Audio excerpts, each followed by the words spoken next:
Hi, good morning. It's Dr. Mallory coming to you on this beautiful Friday morning.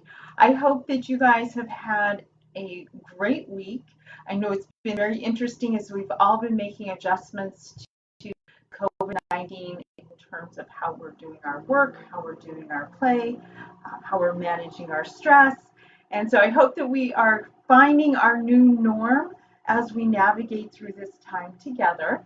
I wanted to check in with everybody today and just talk to you a little bit about something that I've been hearing in working with my patients this week.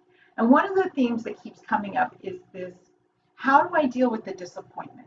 So we're talking about disappointment. I know there were a lot of things that people had planned. They had certainly with the high school seniors. So we're looking at finishing up a quote normal senior year, having proms, going to a senior party. Certainly spring break was a big one that people hopefully were wise and canceled their spring break plans. We have June weddings that are coming up, and other weddings that actually have had to be postponed, and lifetime trips that I know people have had planned. And so as this new COVID-19 has kicked in, we've had to make some small and some major adjustments to life. And with that has come some disappointment. So I want to talk to you a little bit about what is going on when we feel disappointed, and then also how we can navigate a little bit better through those disappointments that we've already experienced or that we may experience as we get through the COVID-19 pandemic together. So the first thing I want to talk to you about is what is it that's happening when we experience a disappointment. So we are looking forward to something, we've planned something, and as we're doing that, we've got a lot of the feel-good neurochemicals happening in our brain. Knowing we have something fun to look forward to gives us a lot of hope, it gives us a lot of positivity. And so when we find out that that thing that we had planned for and hoped for isn't going to happen, then we feel disappointment. What's going on in your brain when that disappointment hits? It's like this jolt that happens in your brain, and your serotonin, your dopamine, and your endorphins, all of those feel-good neurochemicals essentially pull back and stop being released in your brain. And so what you experience is a mini sort of depression. Now, if you're already prone to depression or already struggling to fight through depression, then disappointment makes that all the more difficult, and all the more reason that we want to figure out how can we catch that disappointment early on before it really settles in, and then we can move forward in a new and different way. Understanding that that disappointment triggers a physiological response, and that is a common response for everybody, is step number one. And that is to accept that disappointment happens to everybody. Now, your disappointment might be a little bit more major, particularly if you had European travel planned for your once-in-a-lifetime trip, if you had a wedding planned, if you had some of these life events that were on your calendar, then certainly your disappointment is going to be a little bit bigger than some of these regular disappointments. For me, I'm disappointed I can't come in and see my staff here at the office. So it's accepting that disappointment happens to everyone, and it is part of the human experience that can help to put it into a different frame. It is part of being human. And everybody around the world, we can all band together on this with the COVID-19, that there are many, many weddings that are being canceled. There are many, many, many high school proms that may not be held. There are many, many graduations that may not be held. And so we do have a sense of comfort in knowing we're not the only one. So step number one in navigating disappointment is acceptance. Step number two then is, after you've accepted that, and it may take some time to accept it and to feel that disappointment, but what we want to do is we want to curtail the extent of that disappointment as soon as possible. So then step number two is you want to reframe that disappointment.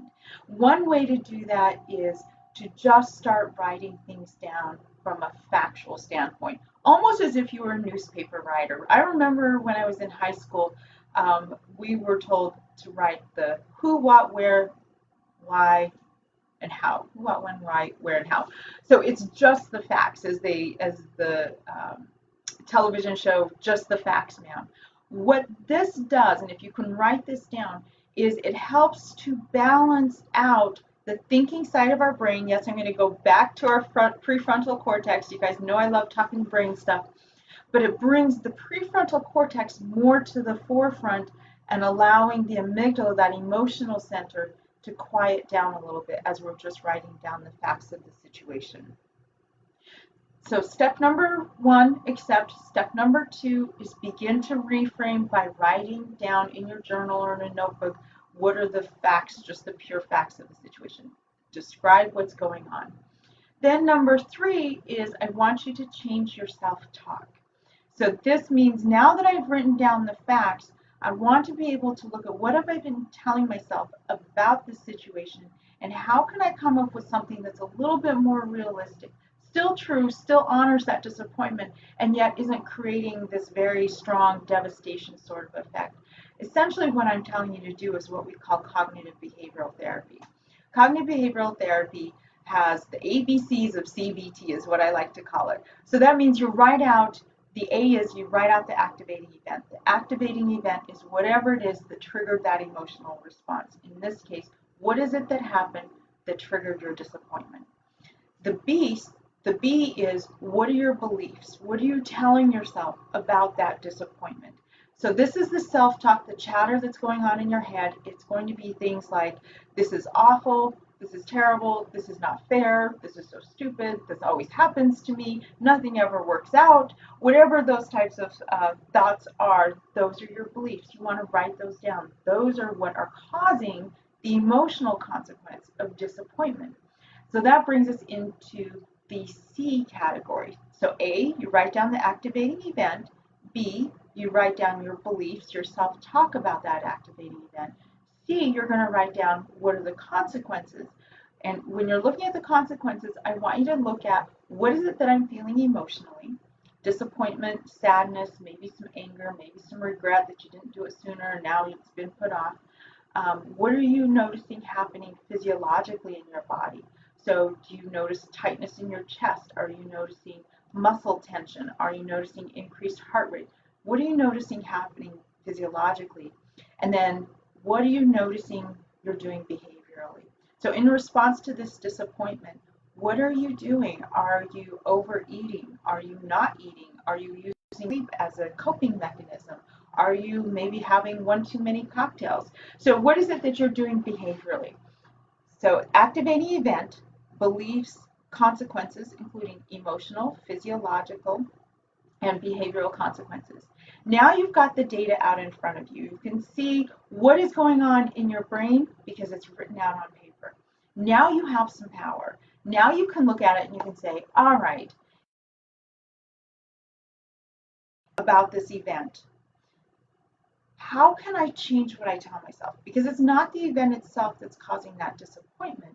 It's what you're telling yourself that's causing the disappointment, or at least the intensity of the disappointment. I'm not going to take away from the fact that these things are disappointing.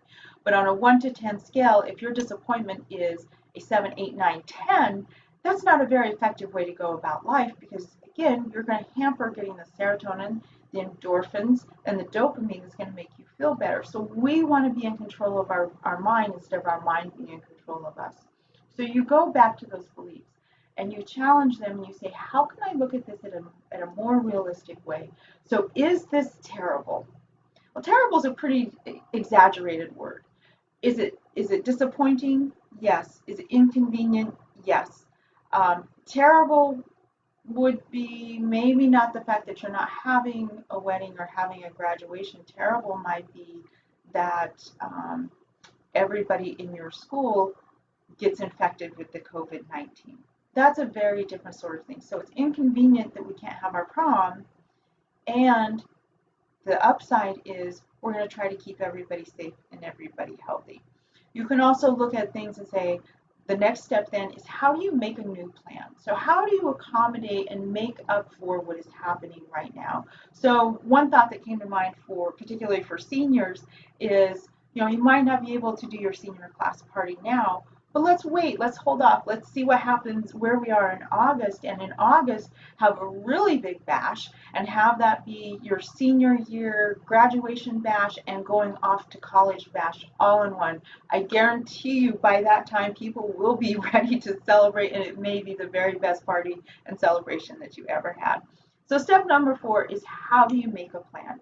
How can I do things differently? If it was a trip to Europe, I know a virtual tour of Europe is not the same, and yet you can do the virtual tour now, which may help get you even more excited for when travel is open and you can actually do the real European trip that you had planned. What I want you to ask yourself is not why am I going through this? Why do we have to go through this? But instead, replace that thought with how can I grow through this? It changes you from being a victim to being a victor. And I know that as we do this, as we cope with our disappointments by accepting, changing and reframing it, changing our self talk, and making a new plan, that we can get through this with our good feel good hormones and neurochemicals flowing through our body, which is going to help us be more resilient. I hope that you all have something fun planned for this weekend, something creative, something unique. I know for me, I am going to do some sketching. Yesterday, I started to do some sketching and practice doing some shadowing and some highlighting so that things take a realistic shape. So I plan to do a little bit more of that. Plan to spend some more time with my dogs, and who knows what else, but those and some reading. So that's at the top of my list. If you'd like to share with me what you plan to do for this weekend, or how maybe you have taken today and learned how to change your disappointment, your intensity of your disappointment, I would love to hear about those wins from everybody.